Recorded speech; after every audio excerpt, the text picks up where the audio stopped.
नमस्कार, जोहार। छत्तीसगढ़ न्यूज में आपका बहुत बहुत स्वागत है।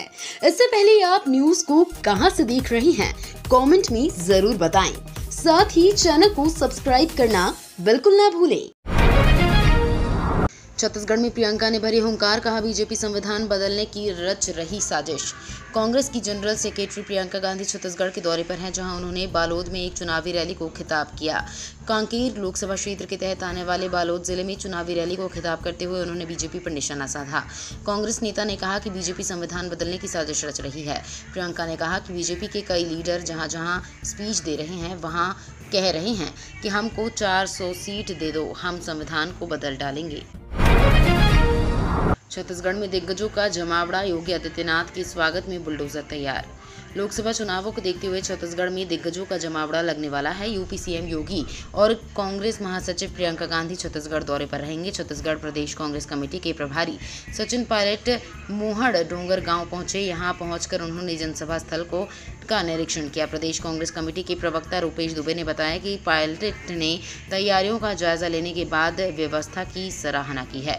उधर योगी आदित्यनाथ बीजेपी उम्मीदवारों के पक्ष में प्रचार करेंगे। सीएम योगी आज छत्तीसगढ़ में करेंगे चुनाव प्रचार। 18वीं लोकसभा के चुनाव में राजनीतिक दल अपने प्रत्याशियों के प्रचार के लिए रविवार को भी दमखम दिखाएंगे। मुख्यमंत्री योगी आदित्यनाथ छत्तीसगढ़ में भाजपा का चुनाव प्रचार करेंगे। वो राजनांदगांव, कोरबा और बिलासपुर में जनसभाओं को संबोधित कर भाजपा प्रत्याशियों के पक्ष में माहौल बनाने के लिए जोर लगाएंगे। केंद्रीय मंत्री पीयूष गोयल गाजियाबाद में व्यापारी सम्मेलन को संबोधित करेंगे।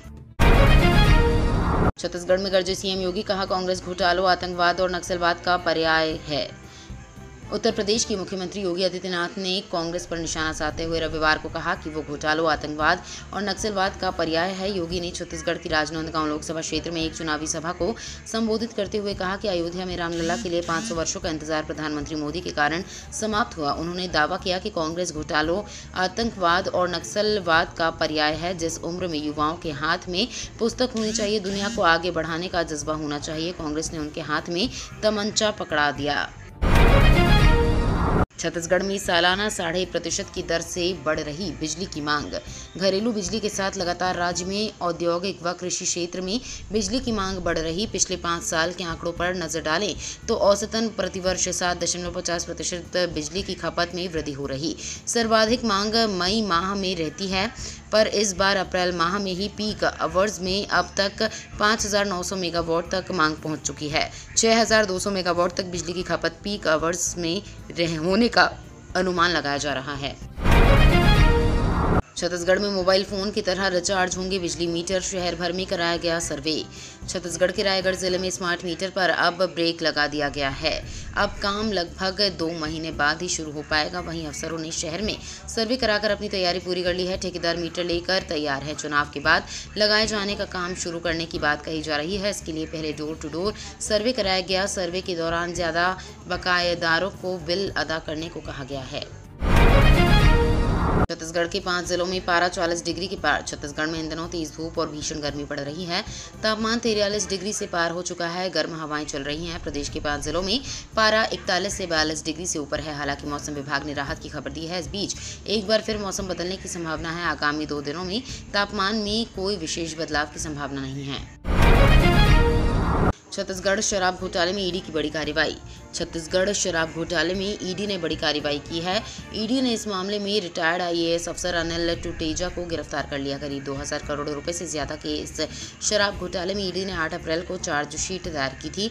जानकारी के मुताबिक तब प्रोसीड ऑफ क्राइम केस साबित न होने पर कोर्ट ने मामले को निरस्त कर दिया था, जिसके बाद शनिवार को ईडी ने retired IAS officer Anil Tuteja व अन्य के खिलाफ नई ECIR दर्ज की और टुटेजा को गिरफ्तार कर लिया। छत्तीसगढ़ के सभी स्कूलों में कल से ग्रीष्मकालीन अवकाश घोषित। छत्तीसगढ़ में पड़ रही भीषण गर्मी को देखते हुए राज्य शासन ने ग्रीष्मकालीन अवकाश घोषित कर दिया है। यह अवकाश 15 जून तक रहेगा। आज से 15 जून तक ग्रीष्मकालीन अवकाश रहेगा। प्रदेश में लगातार तापमान बढ़ रहा है। इसको देखते हुए शासकीय अनुदान प्राप्त और निजी स्कूलों में ग्रीष्मकालीन अवकाश घोषित किया गया है। इससे पहले 1 मई से 15 जून तक ग्रीष्मकालीन अवकाश घोषित किया गया था, जिसमें आंशिक संशोधन किया गया है। मोदी सरकार फिर से लाएगी इलेक्टोरल बॉन्ड स्कीम। वित्त मंत्री निर्मला सीतारमण ने कहा कि अगर हम सत्ता में वापस आए तो इलेक्टोरल बॉन्ड स्कीम दोबारा लेकर आएंगे। इसके लिए बड़े स्तर पर सुझाव लिए जाएंगे। सीतारमण के इस बयान पर कांग्रेस नेता जयराम ने कहा कि इस बार वो कितना लूटेंगे हम जानते हैं कि बीजेपी ने पीएम ने घोटाले से 4 लाख करोड़ की लूट की। अब वे लूट जारी रखना चाहते हैं। इलेक्टोरल बॉन्ड को सुप्रीम कोर्ट ने असंवैधानिक करार देते हुए रोक लगा दी है। कश्मीर को लेकर जल्द बड़ा फैसला ले सकती है केंद्र सरकार। लोकसभा चुनाव के बाद कश्मीर में बड़ा स्तर पर बदलाव की संभावना है। केंद्र सरकार कश्मीर में से AFSPA यानी odd forces special power act हटा सकती है। राज्य की सुरक्षा की जिम्मेदारी जम्मू कश्मीर पुलिस को सौंप सकती है। कहा जा रहा है कि चुनाव संपन्न होने के बाद कश्मीर को पूर्ण राज्य का दर्जा दिया जा सकता है। 30 सितंबर के पहले राज्य में विधानसभा चुनाव कराए जा सकते हैं। सुप्रीम कोर्ट से बाबा रामदेव को फिर लगा बड़ा झटका।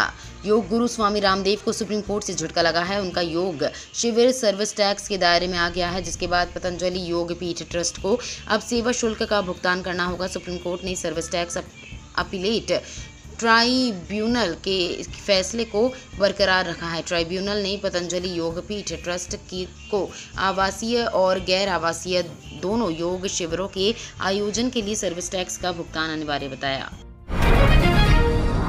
ममता ने लगाया चुनाव आयोग पर बीजेपी की मदद का आरोप।